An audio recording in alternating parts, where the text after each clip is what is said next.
Bon, ça y est, on a quitté, enfin j'ai quitté Split. Du coup, j'ai marché quelques kilomètres pour m'éloigner de la ville parce que c'est impossible de faire du stop dans la ville, surtout que généralement les villes, quand vous quittez la ville, il y a de grandes voies rapides et là c'est impossible, à moins de prendre un bus et de s'éloigner au maximum, ça c'est faisable, hein. Il y a quand même pas mal de bus et de cars, mais bon, je me suis dit qu'à la marche ça pourrait être sympa aussi. Donc Sarajevo, c'est à 240 km d'ici, c'est loin, c'est pas très accessible, c'est à dire que sur les panneaux je n'ai pas vu une seule fois Sarajevo. Là j'ai Trogir, Solin. Solin c'est une petite ville, d'ailleurs c'est un gars qui m'a pris en autostop hier soir. Il m'a dit que Solin c'était la ville la plus récente de Croatie, qui avait été créée il n'y a pas longtemps et où tous les jeunes couples allaient se mettre là-bas parce que c'était vraiment pas cher par rapport à Split.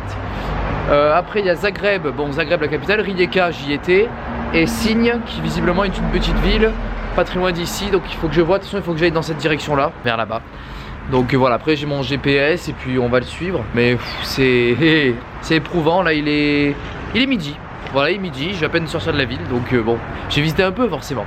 Donc on va continuer et puis j'espère pouvoir trouver un endroit où je peux faire du stop et avancer petit à petit. Je pense pas arriver à Sarajevo ce soir, je vous avoue ça me paraît compliqué, mais on verra bien. Allez, à plus. Bon, c'est toujours moi, on n'a pas beaucoup avancé, je suis à une dizaine, 15, peut-être 12 km de Split.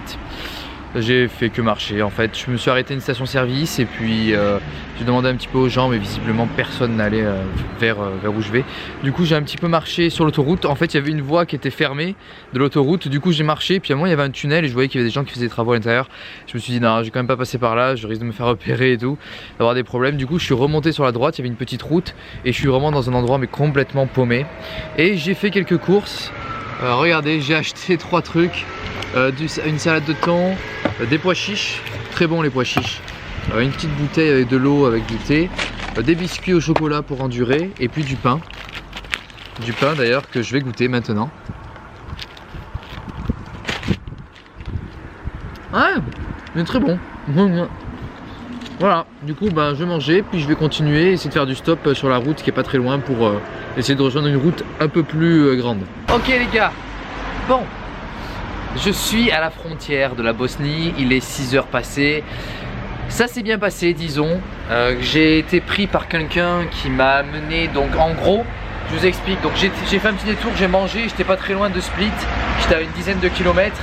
Ensuite je suis revenu sur la côte. Et là, parce que je me suis dit, bah, c'est la route où il y aura le plus de gens et potentiellement des gens qui peuvent me prendre.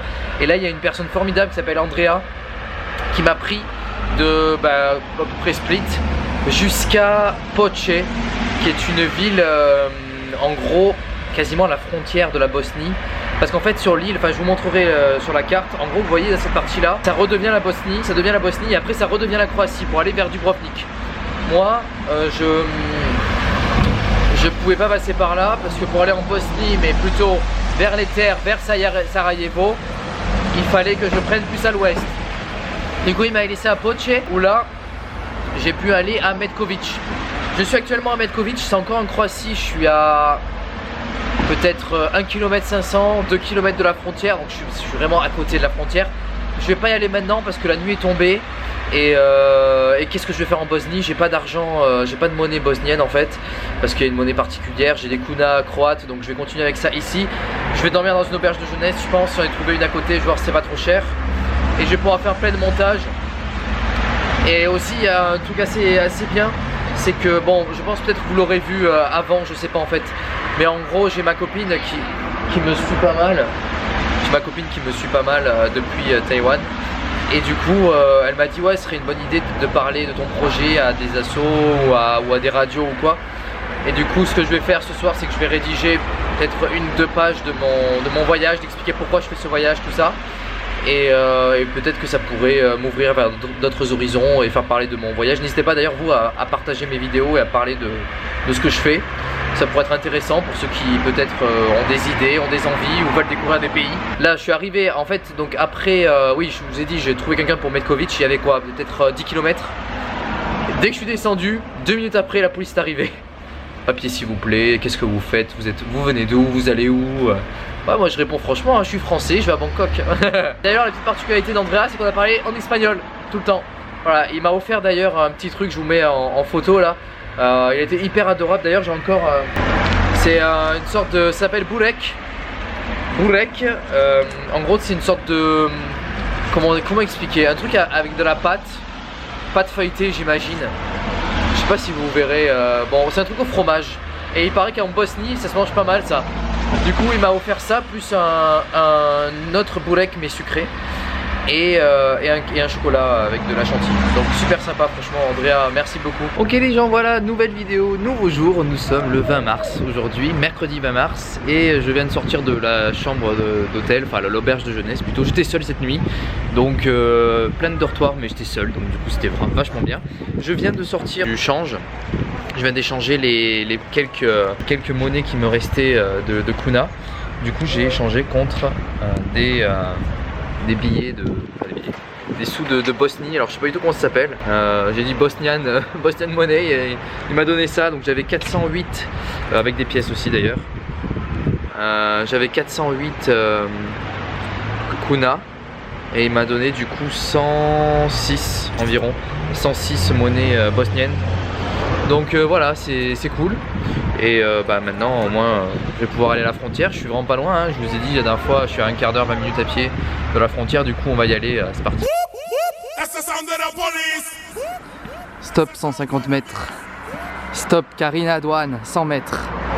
Voilà, on se rapproche de la douane. Donc je vais ranger l'appareil photo parce que pas envie d'avoir de soucis.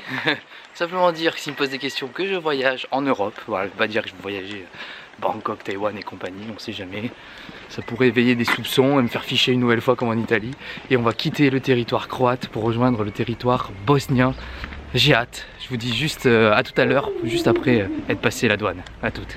Voilà, c'est bon, j'ai passé la frontière. Bon, c'était relativement rapide. Bon, à la sortie de la Croatie, pas de souci. Et à l'entrée de la Bosnie, du coup, ils m'ont demandé s'il y avait des choses à déclarer, de la marijuana, l'alcool, des drogues, tout ça. J'ai fait non, j'ai rien. Et puis c'était une dame, elle a un peu regardé, genre peut-être pendant 2 minutes. Et puis après elle m'a rendu le passeport. Et en fait c'est marrant, je la voyais pas parce que genre la vitre, c'était une vitre qui était vraiment en bas. Du coup je voyais juste ses mains. Bon à un moment elle s'est baissée pour me regarder. Et la vitre était vraiment, vous savez, comment on dit, elle était noire quoi, on pouvait pas la voir. Elle devait me voir de l'extérieur, de l'intérieur, mais moi je pouvais pas la voir de l'extérieur. Du coup voilà, c'est passé assez rapidement. Et là je suis donc en territoire bosnien, la douane était juste là-bas. Et maintenant on va je pense faire du stop ici. Je vais essayer de voir si je peux faire du stop ici ou peut-être un peu plus loin, je sais pas trop. Bref, on va tenter quand même ici pour aller à Mostar, la prochaine ville en Bosnie, et puis ensuite Sarajevo. Voilà, je vous tiens au courant.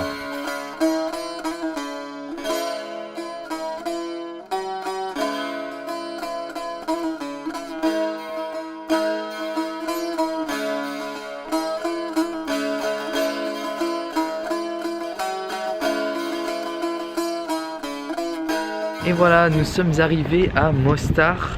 Alors j'ai rencontré quelqu'un, un américain qui s'appelle Ali, qui est here. Hey Ali. Hi.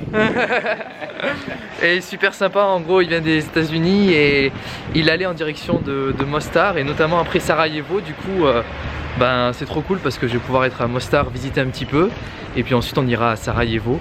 Donc c'est vraiment une aubaine quoi, c'est fou. Du coup je vais vous montrer un petit peu la ville en Bosnie, ça change vraiment la Bosnie de la Croatie. Je vais vous filmer un petit peu tout ça.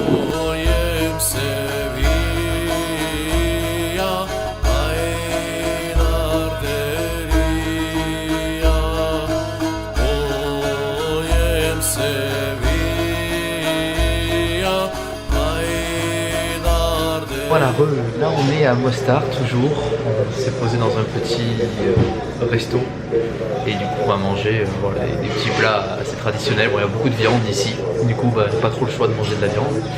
Et là Ali est allé aux toilettes, du coup on s'est acheté des cartes SIM. Du coup je vais pouvoir avoir internet parce qu'en fait en Bosnie visiblement internet c'est pas compris dans le forfait. Donc du coup voilà, j'ai acheté ça pour 1,50 €, j'ai 5 gigaoctets, c'est vraiment pas cher. Du coup voilà, donc on va profiter, on va continuer et puis à tout à l'heure.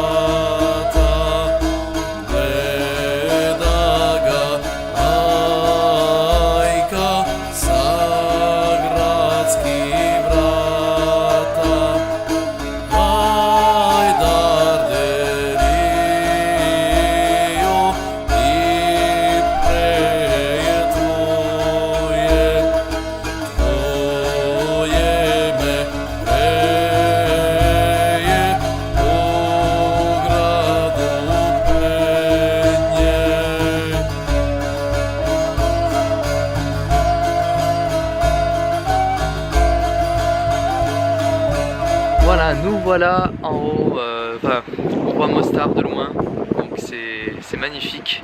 Vous voyez, il y a un magnifique pont ici, du coup on va prendre des petites photos avec Ali. Donc c'est vraiment joli, franchement c'est... Bon là vous voyez juste derrière moi les restes de la guerre. On voit des bâtiments détruits, ça arrive un petit peu quand même. On a rencontré donc dans le restaurant un gars qui vit ici et en même temps qui a vécu à Amsterdam, aux Pays-Bas. Et c'est vrai qu'il y a quand même... ils ont du mal à retrouver la joie après la guerre, quoi. C'est pas facile en tout cas de ce que j'apprends. Donc voilà, là on rentre vraiment dans des restes. Il va y avoir une maison ici, hein, c'est sûr. C'est original franchement, et Sarajevo je pense que ça sera à peu près pareil. Là c'est une petite ville, donc du coup on va prendre des photos, ça a l'air vraiment sympa. Et puis ensuite on va continuer avec Ali. Je vais dormir ce soir, on a pris un Airbnb. Lui il reste 3 jours à Sarajevo, moi je vais rester qu'un jour je pense. Après je descendrai, enfin je verrai peut-être une ou deux nuits, je verrai en fait si la ville me plaît et tout, pourquoi pas rester un peu plus. Et ensuite voilà, du coup ça me fait au moins un pied à terre et je pourrais peut-être sortir ce soir, enfin rencontrer d'autres gens et tout. Franchement en tout cas Ali est une personne très très sympa et il m'apprend énormément de choses sur plein de choses. Il a 41 ans, on n'aurait pas trop dit tout à l'heure, mais il a vraiment limite 20 ans de plus que moi, quoi, donc c'est fou, on dirait pas du tout. Donc voilà, on va continuer à visiter et c'est parti. Bon, en tout cas, jusqu'à présent, je pense que là vraiment, ça change. Ça change par rapport à avant où c'était plutôt clean, plutôt un peu tout le temps pareil. Enfin, ça se ressemblait, il y avait des différences, mais voilà. Mais là je sens que je m'éloigne petit à petit de l'Europe. Voilà, en tout cas c'est ce que je ressens.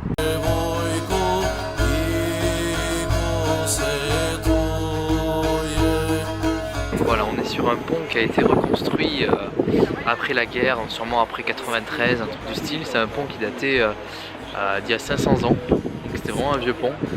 C'est ce que m'a appris Ali. Et on a vraiment une super belle vue sur plein de choses. Franchement c'est hyper joli. Voilà. Très joli. Ok les gens, on s'est arrêté un petit peu ici avec Ali et regardez-moi ça, regardez-moi ce paysage tellement magnifique.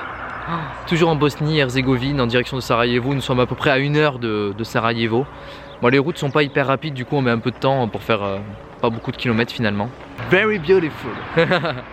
I love the landscape. Et ça c'est la voiture qui me conduit, une petite Fiat 500 magnifique.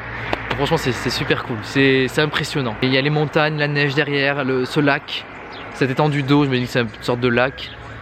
Les petites maisons, même s'il fait gris, vous voyez, c'est quand même hyper joli.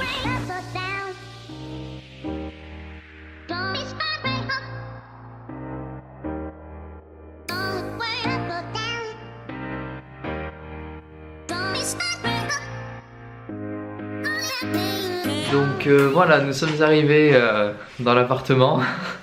With Ali is here. We finally made it. Yeah, he booked this apartment. Yeah. You booked it. Okay, Grâce à Ali, je peux dormir cette nuit. Donc voilà, pour vraiment pas cher, 10 € la nuit, donc c'est vraiment trop cool. Du coup, il y a le gars de l'Airbnb qui nous a laissé ici, nous a donné les clés, tout ça. Donc on est vraiment pas loin du centre de Sarajevo.